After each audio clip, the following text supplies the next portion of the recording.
Good evening and welcome back to Dead Sleep True Crime for Bedtime.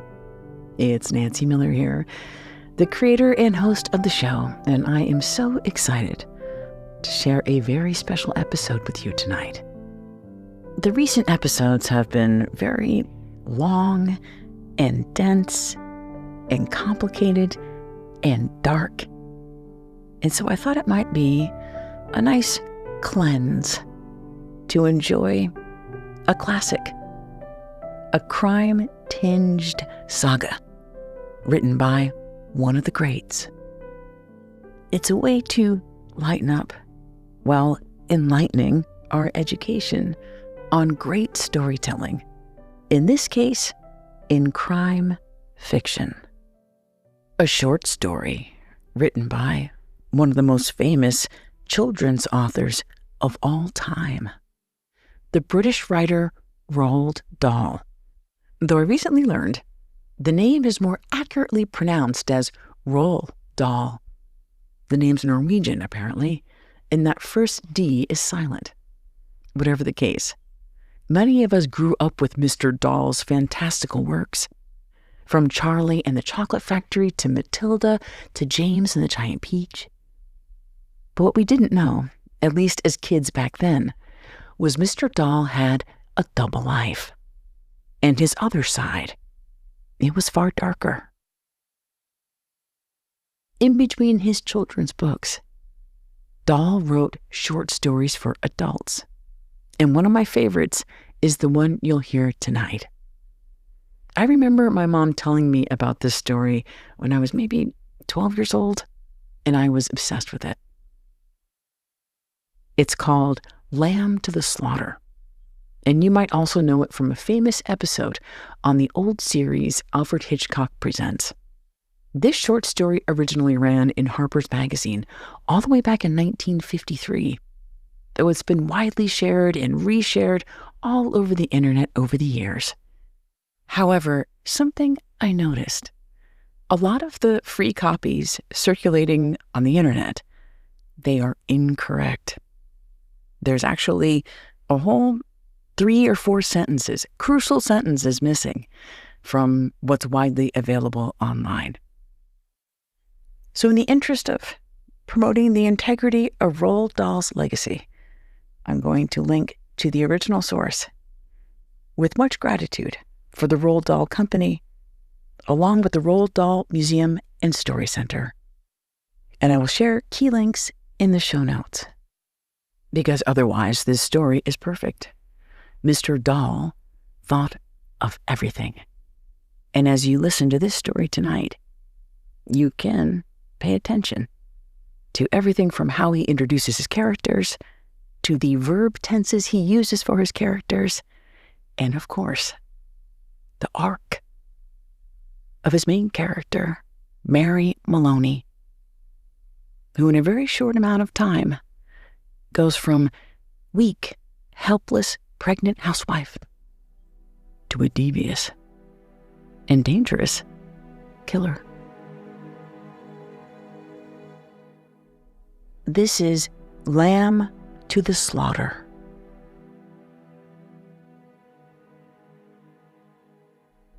The room was warm and clean.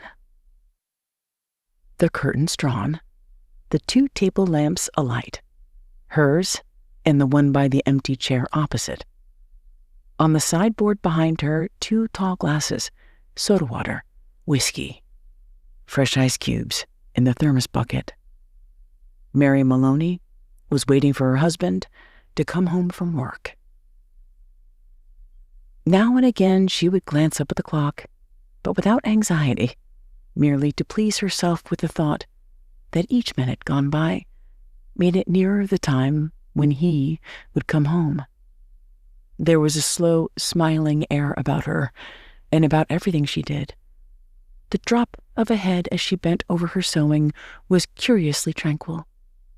Her skin, for this was her 6th month with child, had acquired a wonderful translucent quality. The mouth was soft, and the eyes, with their new placid look, seemed larger, darker, than before. When the clock said 10 minutes to 5, she began to listen. And a few moments later, punctually as always, she heard the tires on the gravel outside, the car door slamming, the footsteps passing the window, the key turning in the lock. She laid aside her sewing, stood up, and went forward to kiss him as he came in. "Hello, darling," she said. "Hello," he answered. She took his coat and hung it in the closet. Then she walked over and made the drinks. A strongish one for him, a weak one for herself. And soon she was back again in her chair with the sewing, and he in the other opposite, holding the tall glass with both his hands, rocking it so the ice cubes tinkled against the side. For her, this was always a blissful time of day. She knew he didn't want to speak much until the first drink was finished, and she, on her side, was content to sit quietly, enjoying his company after the long hours alone in the house.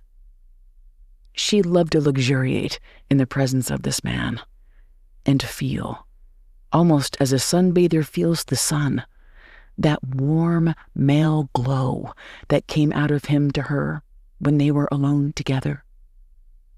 She loved him for the way he sat loosely in a chair, for the way he came in a door, or moved slowly across the room with long strides. She loved the intent, far look in his eyes when they rested on her, the funny shape of the mouth, and especially the way he remained silent about his tiredness, sitting still with himself until the whiskey had taken some of it away. "Tired, darling?"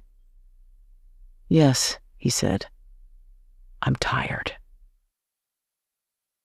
And as he spoke, he did an unusual thing. He lifted his glass and drained it in one swallow, although there was still half of it, at least half of it left. She wasn't really watching him, but she knew what he had done, because she heard the ice cubes falling back against the bottom of the empty glass when he lowered his arm. He paused a moment, leaning forward in the chair. Then he got up and went slowly over to fetch himself another. "I'll get it," she cried, jumping up. "Sit down," he said. When he came back, she noticed that the new drink was dark amber with a quantity of whiskey in it. "Darling, shall I get your slippers?" "No." She watched him as he began to sip the dark yellow drink, and she could see little oily swirls in the liquid because it was so strong. "I think it's a shame," she said, "that when a policeman gets to be as senior as you, they keep him walking about on his feet all day long." He didn't answer, so she bent her head again and went on with her sewing. But each time he lifted the drink to his lips, she heard the ice cubes clinking against the side of the glass. "Darling," she said, "would you like me to get you some cheese? I haven't made any supper because it's Thursday." "No," he said. "If you're too tired to eat out," she went on, "it's still not too late. There's plenty of meat and stuff in the freezer, and you can have it right here and not even move out of the chair." Her eyes waited on him for an answer, a smile, a little nod, but he made no sign. "Anyway," she went on, "I'll get you some cheese and crackers first." "I don't want it," he said. She moved uneasily in her chair, the large eyes still watching his face. "But you must have supper. I can easily do it here. I'd like to do it. We can have lamb chops or pork, anything you want. Everything's in the freezer." "Forget it," he said. "But darling, you must eat." I'll fix it anyway, and you can have it or not, as you like." She stood up and placed her sewing on the table by the lamp. "Sit down," he said.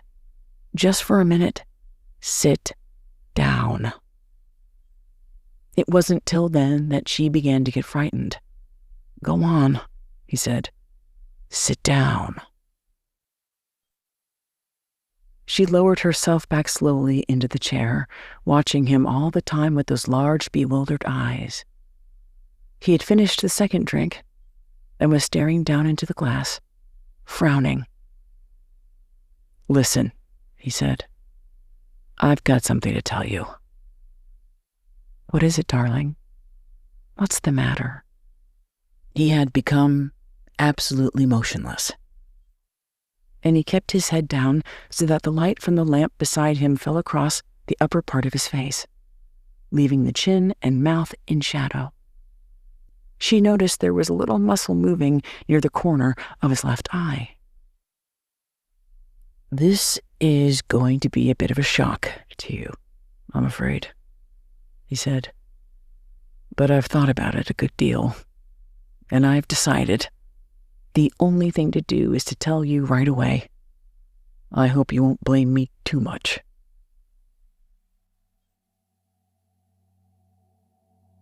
And he told her.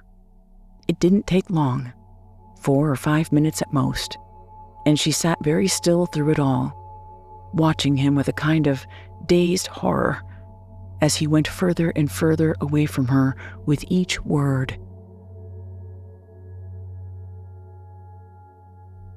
"So, there it is," he added. "And I know it's kind of a bad time to be telling you, but there simply wasn't any other way.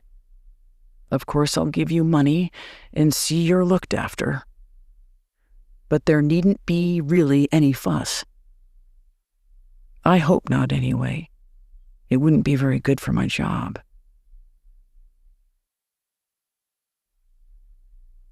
Her first instinct was not to believe any of it, to reject it all. It occurred to her that perhaps he hadn't even spoken, that she herself had imagined the whole thing.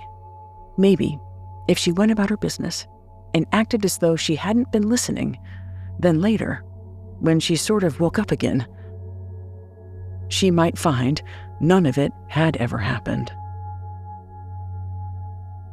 "I'll get the supper," she managed to whisper, and this time he didn't stop her.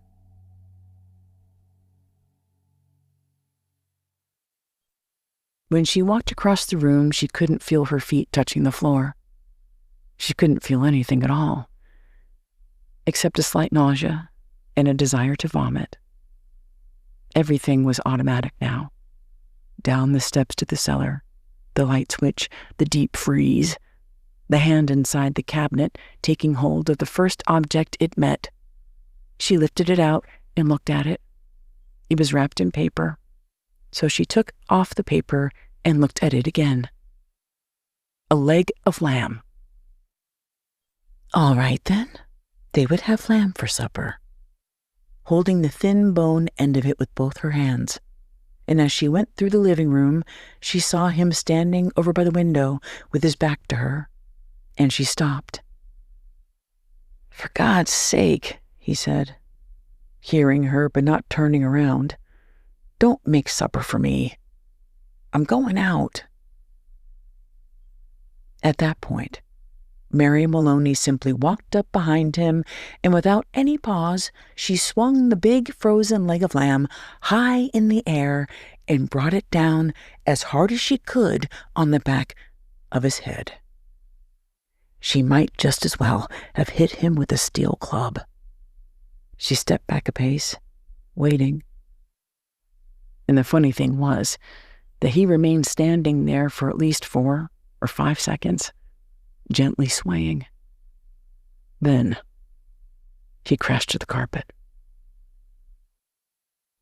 The violence of the crash, the noise, the small table overturning, helped bring her out of the shock. She came out slowly, feeling cold and surprised. and she stood for a while blinking at the body, still holding the ridiculous piece of meat tight with both hands. "All right," she told herself. "So I've killed him." It was extraordinary now how clear her mind became all of a sudden. She began thinking very fast. As the wife of a detective, she knew quite well what the penalty would be. And that was fine. It made no difference to her. In fact, it would be a relief. On the other hand, what about the child? What were the laws about murderers with unborn children? Did they kill them both, mother and child? Or did they wait until the 10th month? What did they do? Mary Maloney didn't know, and she certainly wasn't prepared to take a chance.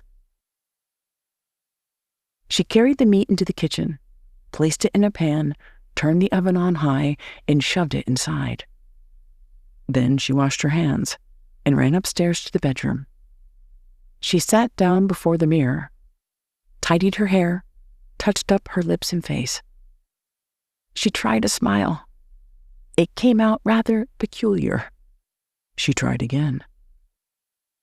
"Hello, Sam," she said brightly, aloud. The voice sounded peculiar, too. "I want some potatoes, please, Sam. Yes, and I think a can of peas." That was better. Both the smile and the voice were coming out better now. She rehearsed it several times more. Then she ran downstairs, took her coat, went out the back door, down the garden, into the street. It wasn't 6 o'clock yet, and the lights were still on in the grocery shop. "Hello, Sam," she said brightly, smiling at the man behind the counter. "Why, good evening, Mrs. Maloney. How are you?" "I want some potatoes, please, Sam. Yes, and I think a can of peas." The man turned and reached up behind him on the shelf for the peas. "Patrick's decided he's tired and doesn't want to eat out tonight," she told him. "We usually go out Thursdays, you know, and now he's caught me without any vegetables in the house." "Then how about meat, Mrs. Maloney?" "No, I've got meat, thanks. I got a nice leg of lamb from the freezer." "I don't much like cooking it frozen, Sam, but I'm taking a chance on it this time. You think it'll be all right?" "Personally," the grocer said, "I don't believe it makes any difference. You want these Idaho potatoes?" "Oh, yes, that'll be fine. 2 of those." "Anything else?" The grocer cocked his head on one side, looking at her pleasantly. "How about afterwards? What you gonna give him for afterwards?" "Well, what would you suggest, Sam?" The man glanced around his shop. "How about a nice big slice of cheesecake? I know he likes that." "Perfect," she said. "He loves it." And when it was all wrapped and she had paid, she put on her brightest smile and said, "Thank you, Sam. Good night." "Good night, Mrs. Maloney, and thank you." And now, she told herself as she hurried back, all she was doing now was returning home to her husband, and he was waiting for his supper. And she must cook it good and make it as tasty as possible because the poor man was tired. And if, when she'd entered the house, she happened to find anything unusual or tragic or terrible, then naturally it would be a shock, and she'd become frantic with grief and horror. Mind you, she wasn't expecting to find anything. She was just going home with the vegetables. Mrs. Patrick Maloney going home with the vegetables on Thursday evening to cook supper for her husband. That's the way, she told herself. Do everything right and natural. Keep things absolutely natural, and there'll be no need for any acting at all. Therefore, when she entered the kitchen by the back door, she was humming a little tune to herself and smiling. "Patrick," she called. "How are you, darling?" She put the parcel down on the table and went through into the living room, and when she saw him lying there on the floor with his legs doubled up and one arm twisted back underneath his body, it really was, rather, a shock. All the old love and longing for him welled up inside her, and she ran over to him, knelt down beside him, and began to cry her heart out. It was easy. No acting was necessary. A few minutes later, she got up and went to the phone. She knew the number of the police station, and when the man at the other end answered, she cried to him, "Quick, come quick, Patrick's dead." "Who's speaking?" "Mrs. Maloney, Mrs. Patrick Maloney." "You mean Patrick Maloney's dead?" "I think so," she sobbed. "He's lying on the floor, and I think he's dead." "Be right over," the man said. The car came over quickly, and when she opened the front door, 2 policemen walked in.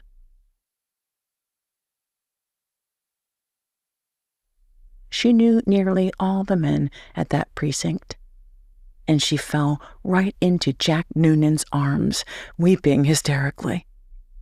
He put her gently into a chair, then went over to join the other one, who was called O'Malley, kneeling by the body. "Is he dead?" she cried. "I'm afraid he is." "What happened?" Briefly, she told her story about going out to the grocer and coming back to find him on the floor. While she was talking, crying and talking, Noonan discovered a small patch of congealed blood on the dead man's head. He showed it to O'Malley, who got up at once and hurried to the phone. Soon, other men began to come into the house. First a doctor, then 2 detectives, one of whom she knew by name. Later, a police photographer arrived and took pictures, and a man who knew about fingerprints. There was a great deal of whispering and muttering beside the corpse, and the detectives kept asking her a lot of questions. But they always treated her kindly. She told her story again, this time right from the beginning, when Patrick had come in, and she was sewing, and he was tired, so tired he hadn't wanted to go out for supper. She told how she'd put the meat in the oven. It's there now, cooking. And how she slipped out to the grocer for vegetables and came back to find him lying on the floor. "Which grocer?" one of the detectives asked. She told him, and he turned and whispered something to the other detective, who immediately went outside into the street. In 15 minutes, he was back with a page of notes, and there was more whispering. And through her sobbing, she heard a few of the whispered phrases. "Acted quite normal. Very cheerful. Wanted to give him a good supper. Peas. Cheesecake. Impossible that she..." After a while, the photographer and the doctor departed, and 2 other men came in and took the corpse away on a stretcher. Then the fingerprint man went away. The 2 detectives remained, and so did the 2 policemen. They were exceptionally nice to her, and Jack Noonan asked if she wouldn't rather go somewhere else, to her sister's house perhaps, or to his own wife, who would take care of her and put her up for the night. No, she said. She didn't feel she could move even a yard at the moment. Would they mind awfully if she just stayed where she was until she felt better? She didn't feel too good at the moment, she really didn't. Jack Noonan suggested she go lie down. But she said no. She'd like to stay right where she was, in this chair. A little later, perhaps, when she felt better, she would move. So they left her there, while they went about their business, searching the house. Occasionally, One of the detectives asked her another question. Sometimes Jack Noonan spoke to her gently as he passed by. Her husband, he told her, had been killed by a blow on the back of the head administered with a heavy blunt instrument, almost certainly a large piece of metal. They were looking for the weapon. The murderer may have taken it with him, but on the other hand, he may have thrown it away or hidden it somewhere on the premises. It's the old story, he said. Get the weapon, and you've got the man. Later, one of the detectives came up and sat beside her. Did she know, he asked, of anything in the house that could have been used as the weapon? Would she mind having a look around to see if there was anything missing? A very big wrench, for example, or a heavy metal vase. They didn't have any heavy metal vases, she said. What about a big wrench? She didn't think they had a big wrench either, but there might be some things like that in the garage. The search went on. She knew that there were other policemen in the garden all around the house. She could hear their footsteps on the gravel outside, and sometimes she saw the flash of a torch through a chink in the curtains. It began to get late. Nearly 9, she noticed by the clock on the mantel. The 4 men searching the rooms seemed to be growing weary, a trifle exasperated. Jack, she said, the next time Sergeant Noonan went by, would you mind giving me a drink? He said sure. Did she want whiskey? Yes, she said, but just a small one. It might help her feel better. He handed her the glass. And she said, why didn't he have one himself? You must be awfully tired. Please do. You've been very good to me. Sergeant Noonan said it wasn't really allowed, but maybe, just a drop to keep him going. One by one, the others came in and were persuaded to take a little nip of whiskey. They stood around rather awkwardly with the drinks in their hands, uncomfortable in her presence, trying to say consoling things to her. Sergeant Noonan wandered into the kitchen, came out quickly and said, Look, Mrs. Maloney, you know that oven of yours is still on, and the meat's still inside. Oh, dear me, she cried. So it is. I'd better turn it off for you, hadn't I? Mrs. Maloney said yes, if he wouldn't mind, and thanked him so much. When the sergeant returned the second time, she looked at him with her large, dark, tearful eyes. Jack Noonan, she said. Yes. Would you do me a small favor? You and these others. We can try, Mrs. Maloney. Well, she said, here you all are, and good friends of dear Patrick's too, and helping to catch the man who killed him. You must be terribly hungry by now because it's long past your supper time. And I know Patrick would never forgive me, God bless his soul, if I allowed you to remain in his house without offering you decent hospitality. Why don't you eat up that lamb that's in the oven? It'll be cooked just right by now. The sergeant said he wouldn't dream of it. But she begged, please, please eat it. Personally, she said she couldn't touch the thing. Certainly not after what happened in the house. But it was all right for Sergeant Noonan. It would actually be a big favor. Just eat it up.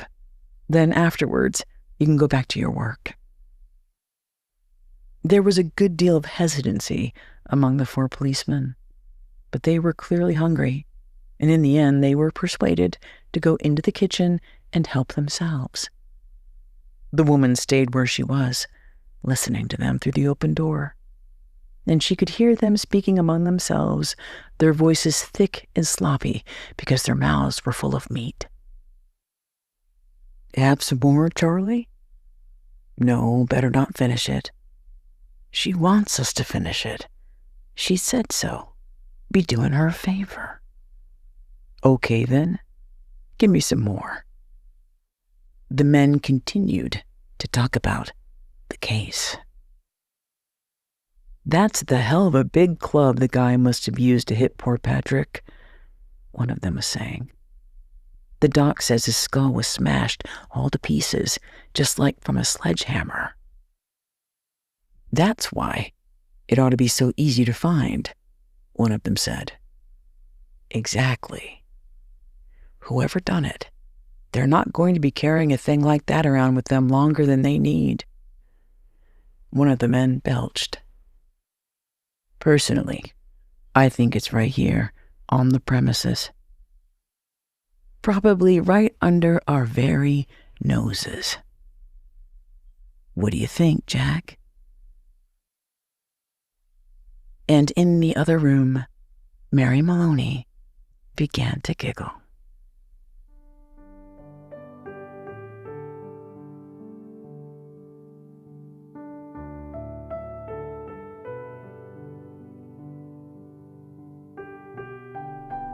Thank you for listening to another episode of Dead Sleep True Crime for Bedtime, and thank you for the opportunity to share one of my favorite short stories with you.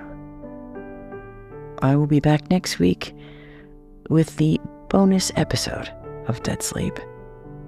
Until then, nighty-night.